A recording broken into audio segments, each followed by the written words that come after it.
Muy bien, gente, bienvenidas y bienvenidos al video 3. Vamos a comenzar con una prueba de tautología a través de árboles semánticos.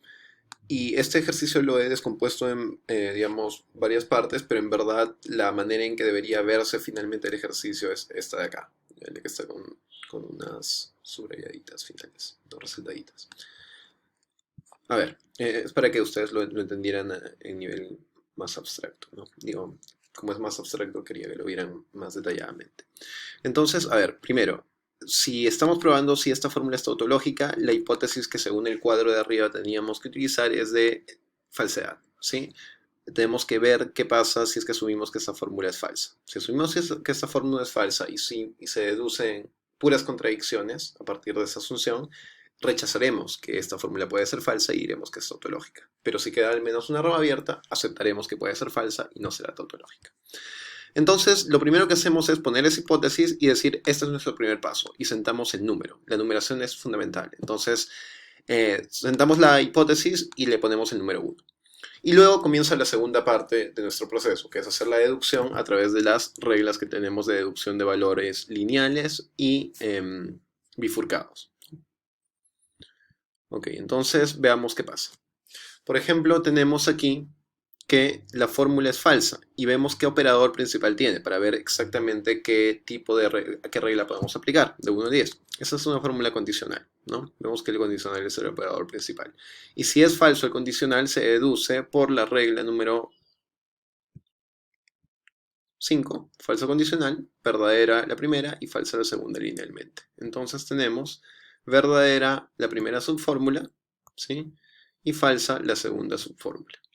Entonces la segunda subfórmula queda como falsa. Asignamos los valores y noten, cada paso nuevo le asignamos el número que le corresponde. Entonces este era 1, 2, 3.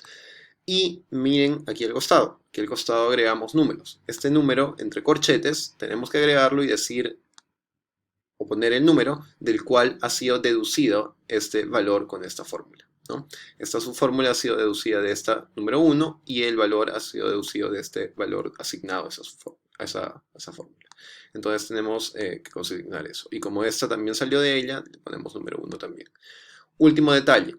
Cada vez que ya hemos aplicado una regla del 1 al 10 a un paso, a una subfórmula molecular, le ponemos un check al costado derecho, ¿ya? Para saber que ya operamos esa subfórmula.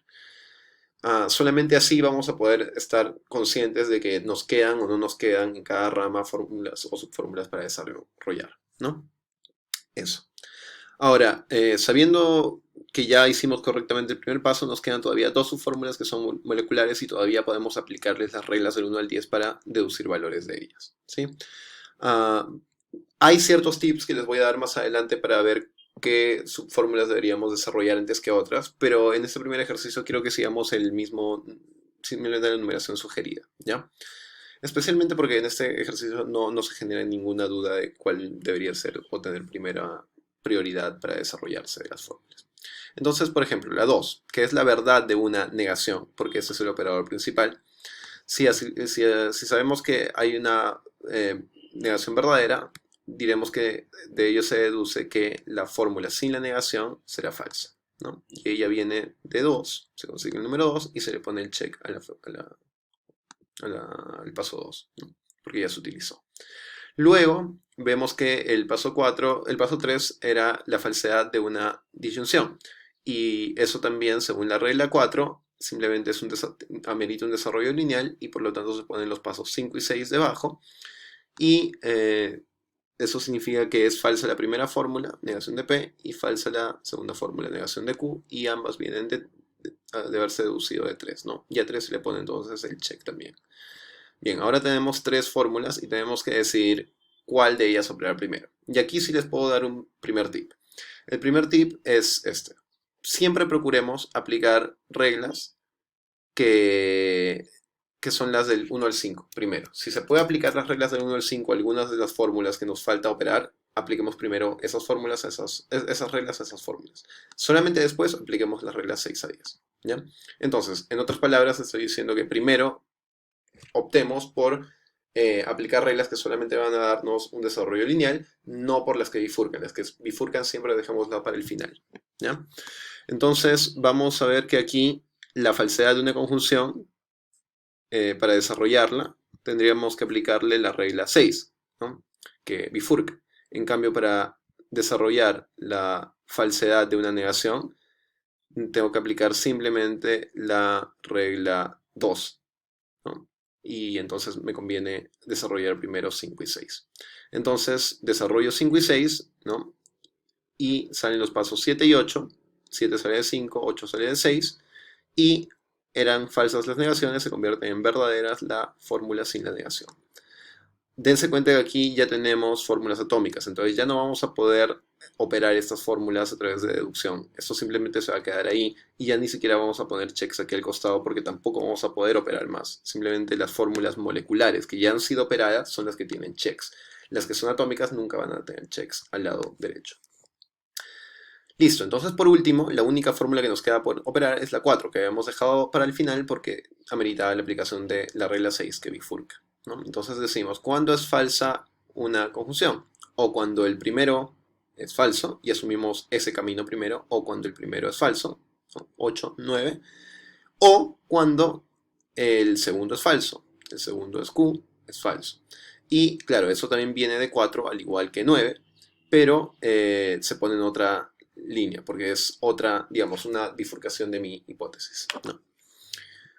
Y cada una de estas líneas va a ser independiente y va a tener simplemente correlación con lo que está encima de ella. O sea, esta rama de acá va a tener correlación con lo que viene encima de ella, no con lo que está, digamos, subiendo y bajando. Siempre que analice una rama, la rama va a partir de su última fórmula hasta la base del árbol, pero nunca va a hacer un proceso de descenso. Esta es la rama 1, esta es la rama 2.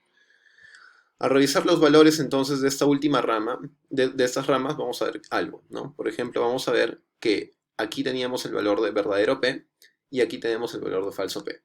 Y eso es justamente en lo que consiste una contradicción. Habíamos dicho que si teníamos una subfórmula que era asignada con el valor de verdad y una misma subfórmula en una misma rama que tiene el valor de falsedad, eso implicaba una contradicción en la rama. Y cuando teníamos una contradicción en la rama se cerraba. Por lo tanto, tenemos que cerrar esa rama. Para indicar el cierre de una rama, tenemos que poner una X así al final de ella. Analicemos la otra rama. La otra rama tiene una falsedad de Q y también ella entra en contradicción con otro paso, el 8, que tiene la verdad de Q. Entonces, entre ellas dos hay una contradicción, se cierra también esa rama. Y no tengo más ramas. Por lo tanto, si se dan cuenta y revisamos las condiciones que debían cumplirse para que haya un cierre de la prueba, se cumple esta segunda. Todas las ramas de la prueba se han cerrado. Por lo tanto, tenemos que analizar qué significa eso para nuestros resultados ya en la tercera parte del ejercicio. Entonces, para cerrar el ejercicio, simplemente tendríamos que decir, ¿qué pasa cuando en una prueba de tautología todas las ramas se cierran? Y vamos al cuadrito y vemos qué pasa. Si en una prueba de tautología todas las ramas se cierran, la fórmula es tautológica. Por lo tanto, tenemos la fórmula o la respuesta que es la fórmula es tautológica. En términos prácticos, ¿qué significó esto? Al asumir que la fórmula podía ser falsa y deducir valores a partir de esa hipótesis, se llegó solo a contradicciones. Por lo tanto, tenemos que rechazar que la fórmula pueda ser falsa. La fórmula, por lo tanto, es necesariamente verdadera y es, por lo tanto, tautológica. Veamos ahora si esta fórmula es una contradicción. Según la tabla de valores, la hipótesis que tenemos que asumir es que la fórmula es verdadera, ¿no? Si es que se corrobora esto en una rama abierta, entonces la fórmula no será contradictoria. Si es que más bien genera solo contradicciones en la deducción este valor, entonces tendremos que la fórmula es contradictoria, más bien, ¿sí? Porque no podrá ser verdadera.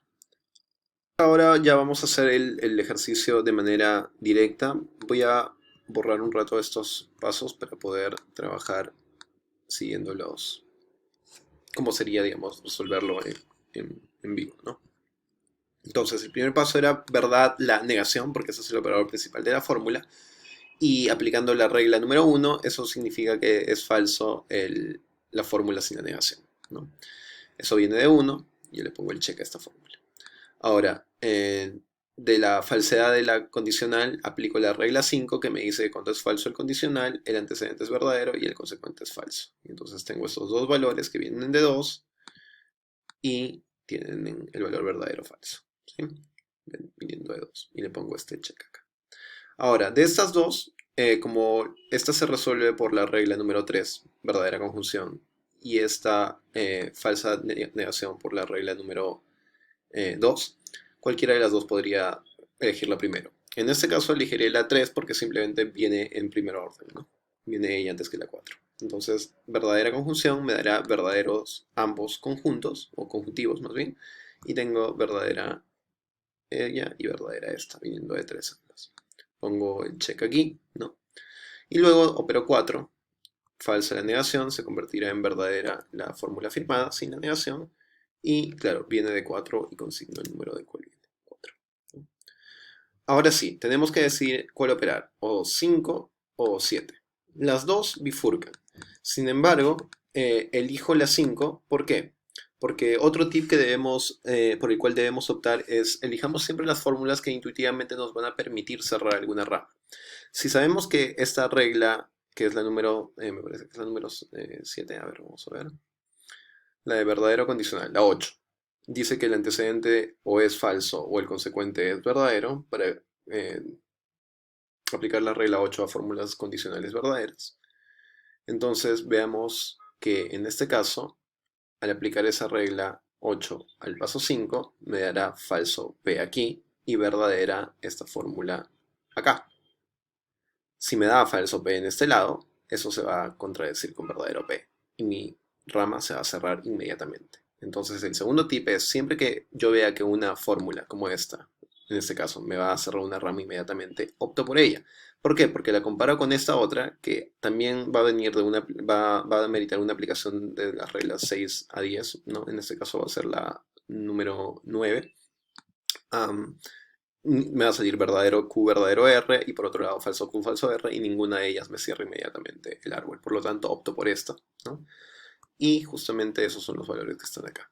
Falso P, que finalmente me cierra la rama y por lo tanto tengo que poner la X. Y luego ya recién voy a operar las otras fórmulas, ¿no? Ok, en este punto tengo que ver, ¿me conviene operar esta fórmula de acá o me conviene operar esta de acá? Como esta es verdadera conjunción, demanda la aplicación de la regla 3 y por lo tanto esta tiene prioridad a esta. Por lo tanto desarrollo por la regla 3 esa fórmula y se deducen dos pasos. Se deducen la verdad de la primera y la verdad de la segunda, ¿sí? Viniendo ambas de 9. Ahora sí, veo que aquí tengo también verdad de la negación y tengo que aplicar la regla 1, que en ambos casos es primordial a esta que aplica una regla de la 6 a la 10, ¿no? Que es la regla 9. Entonces, verdadera negación y verdadera negación me da dos pasos que son falsa la afirmación de Q, de R, viniendo de esta de 10 y esta de 11. Listo. Ahora, hasta aquí veo que no se genera ninguna contradicción entre ninguna fórmula, ¿no? Falso Q, falso R, ya no voy a poder deducir nada de ellos. Y no ha habido ninguna fórmula que esté apareciendo afirmada y negada, como verdadera y como falsa en la rama, ¿no? Entonces faltaría desarrollar la última fórmula, que era esta de aquí, ¿no? Y desarrollamos la fórmula. Entonces bifurca y sale estos valores de acá. Verdadera las dos primeras, verdadera Q, verdadera R, 14, 15. Vean el orden, ¿no? Primero pongo estas de aquí de la izquierda y luego 16, 17, las de la segunda opción, ¿no? O las dos son falsas. Todas vienen de 7. Y finalmente veo entonces que entre verdadero R, por ejemplo, o verdadero Q, que es en verdad la primera fórmula que me parecería contradicha, con falso Q se cierra, ¿no? Es más, esto propiamente ya ni siquiera debería ponerlo. Y creo que lo voy a borrar para que no genere ninguna confusión. Ya tengo este valor y se cierra, ¿no?